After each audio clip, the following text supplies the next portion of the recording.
Bonjour, je vais vous montrer aujourd'hui comment créer un magazine en ligne gratuitement avec vos élèves. Donc vous allez dans un moteur de recherche, vous tapez Mad Mags et vous arrivez ici. Donc moi il m'a reconnu, sinon vous créez un compte et on va créer un magazine depuis zéro. C'est-à-dire c'est la première fois que vous venez, donc on crée depuis rien. Alors vous arrivez sur un nombre important de maquettes qui vous sont proposées. Certaines sont gratuites, d'autres payantes. Pour voir les maquettes, vous cliquez ici sur la petite loupe, ça vous donne une idée du rendu en fait final. Et une fois que vous avez trouvé une maquette qui vous convenait, vous cliquez sur choisir. Il va télécharger cette maquette dans l'interface. On va lui donner un nom. Je vais l'appeler test numéro 1. Le thème éducation, mais vous pourrez changer à tout moment. Donc il génère un lien, c'est un lien de collaboration qu'on va ensuite distribuer aux élèves. Mais pour l'instant, on le laisse de côté. Vous cliquez sur continuer. On arrive ici avec les différents items, couverture, sommaire, édito. Donc là, c'est à vous de voir la structure que vous voulez envisager. En parler avec les élèves, c'est une bonne occasion d'échanger avec eux comment ils imaginent leur magazine. Donc vous choisissez la couverture, vous validez. Donc ce sera notre première page. La première page de couverture. Donc c'est toujours le même principe, hein, on sélectionne une page et ensuite on valide.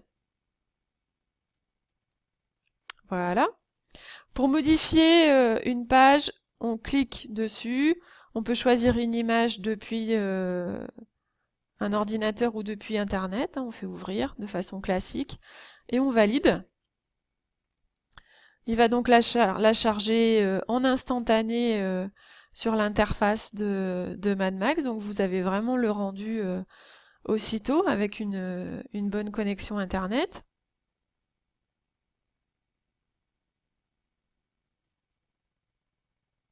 Voilà. Je vais pouvoir recadrer en fait mon image. Donc là, ça me convient. Je valide.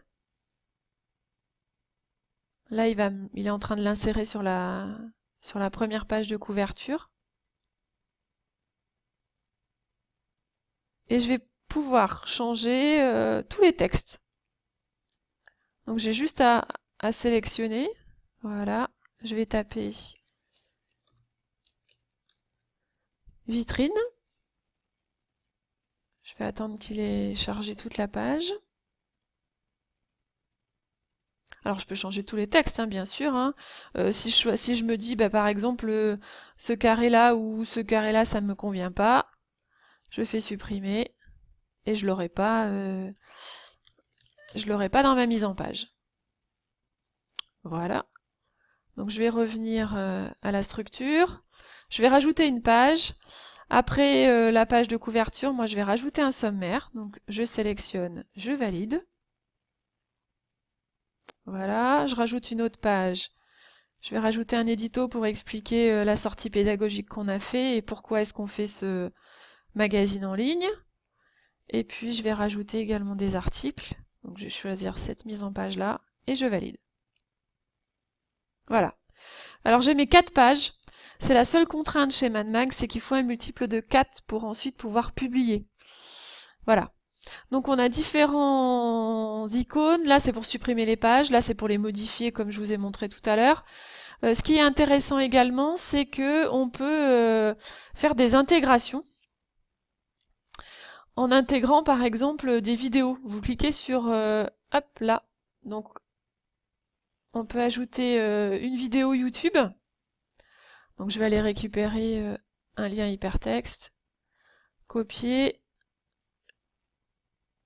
coller ici, valider, et il va m'insérer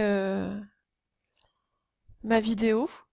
Donc pour voir ce que ça peut donner, je vais cliquer sur l'œil pour donner un avant-goût. Et ma vidéo, elle arrive ici. Elle s'incruste directement dans mon magazine. Donc vous pouvez faire donc un lien vers YouTube, vous pouvez faire un lien vers un site internet. Enfin, il y a plein de choses possibles qui rendent en fait interactif ce type d'outil. Voilà. Donc je vais revenir à l'édition. Ce qui est intéressant, c'est voilà, la collaboration avec les élèves. Vous avez déterminé le nombre de pages qu'il y a. Ils savent ce qu'ils vont mettre dedans. Maintenant, il faut créer votre magazine donc à plusieurs. Donc il faut prendre ce lien, faire un copier-coller du lien et puis leur partager. Donc soit vous leur envoyez par mail, soit vous le mettez dans LOL, soit vous le mettez dans un blog. Voilà. Alors, moi je vais aller l'envoyer par mail. Donc j'ai fait un test, je me le suis envoyé par mail. Les élèves reçoivent ça, donc ils cliquent dessus. Et ils arrivent ici. Alors moi, il a reconnu que j'étais le propriétaire du magazine, donc il m'a dit que je pouvais pas collaborer, mais les élèves auront ça. Ils ont juste à mettre leur nom, cliquer sur collaborer, et voilà. La seule contrainte ici, c'est que si vous finissez pas dans la séance, il faut qu'ils se souviennent du code qu'ils ont mis, enfin l'accès direct, du nom qu'ils ont mis. Si par exemple ils étaient deux, s'ils ont mis Stéphanie et je sais pas moi Suzy, ben c'est dans ce sens-là et c'est pas dans un autre sens. Voilà, c'est la seule contrainte qu'il y a. Une fois qu'ils ont cliqué dessus, ils ont la même interface que vous, c'est-à-dire qu'ils revoient l'édition du magazine comme vous l'avez vu. Voilà. Donc ils ont la même chose que ça, ils peuvent modifier, ils ont une page qui leur est attribuée. Et une fois qu'ils ont terminé, ils cliquent et ça vous l'envoie directement et vous avez une notification pour voir si ça vous convient ou pas.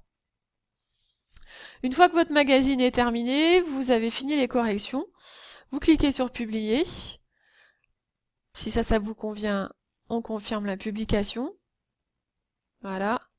Donc il génère votre magazine avec un lien pour la page web. Vous pouvez l'intégrer où vous voulez, la partager où vous voulez, sur un site internet, sur un blog, sur une page Facebook. Voilà. Voilà, Twitter, email, bref, où vous voulez. Voilà, j'espère que ce tutoriel vous a convaincu que Mad Max est vraiment intéressant à utiliser avec les élèves.